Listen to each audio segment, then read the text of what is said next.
Hello and a very warm welcome to Wednesday Wondering with me, Cate Field. Wondering about stuff, not just wandering off. This is a place to explore creativity, inspiration and the deeper rhythms of an artistic life. I do hope you are well. This week I've been thinking about growth. Not the loud, triumphant kind of growth, but the quiet, steady, often unnoticed kind.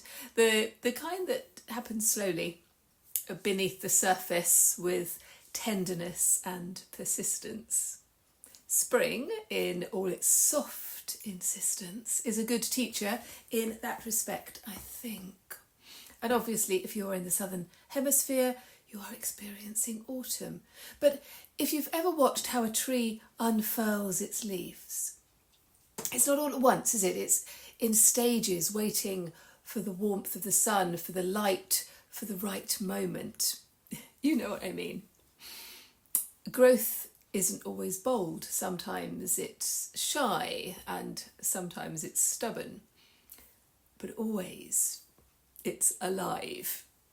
Now, one woman who understood the tender strength of growth in all its stages, from the hidden potential to full transformation, was the amazing Maria Sibylla Merian.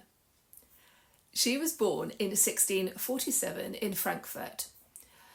She was a naturalist, a scientific illustrator, and an entomologist, at a time when such careers were virtually closed to women. But she followed her passion for insects and plants with extraordinary courage and extraordinary care. As a child, she raised silkworms and she painted their life cycles. And as a young woman, she began to question the prevailing belief that insects were born of spontaneous generation, as it was said then, and that they simply emerged from mud or decay. But Maria knew because she watched. She spent hour after hour observing caterpillars and moths and butterflies. She was sketching and painting, and she was waiting. And she understood that the truth of growth was not in the drama of the final form, but in the quiet process of becoming. And she didn't stop there. Oh no. At the age of 52, she sailed with her daughter to the Dutch colony of Suriname in South America, where she studied tropical insects in their native habitat. Can you imagine this? This wasn't a grand expedition funded by a patron or a university. This was Maria Merian, self-funded, determined, documenting species never seen before in Europe, with meticulous observation and great personal risk. Her book, Metamorphosis Insectorum, Surinamesium, excuse my Latin, changed the way scientists understood insect life. But her illustrations did something more. They showed transformation as something both natural and miraculous. A caterpillar becomes a butterfly, but not without difficulty. There is the cocoon, the struggle, and the breaking free. And Maria Sibylla Merian honoured each stage. She didn't just paint the finished butterfly, she painted the leaf that it ate, the pod that it formed, the flower it returned to. She paid attention. And there's a lesson in that, I think, for all of us. And especially those of us who create or heal or grow. We don't have to rush towards the outcome. The work is in the watching, the becoming. the slow, small movements that take us closer to ourselves. So today I invite you gently to be like Maria, to pay attention, to observe. Not everything needs to be made or fixed or finished today. Sometimes the task is simply to witness the process.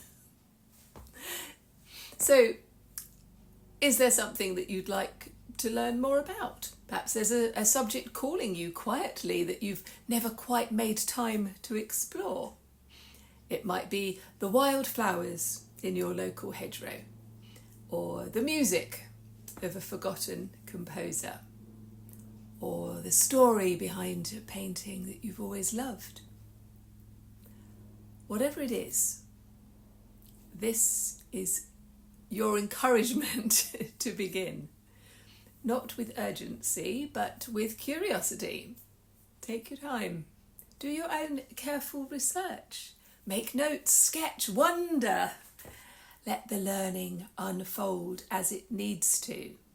And trust that even slow growth is strong. And as Maria herself wrote, art and science are branches of the same tree. Just remember when she was working. It's just extraordinary. So there you are. Both require care, both require observation, and both require time. Today's creative prompt for you is this. Choose something small. A leaf, a flower, an insect, a family story, a historical detail, and observe it. Draw it, research it, write a note about it. Let it show you something. Don't be in a hurry. Growth takes the time it needs. So thank you for joining me this week. If you haven't liked yet, that would be really nice. Put a comment of what you're going to doing, what you are going to do, what you are noticing in your own life. What are you thinking that you might explore next? However slow, however quiet, however strange. Until next time, keep wondering, keep observing, and keep creating. Bye-bye.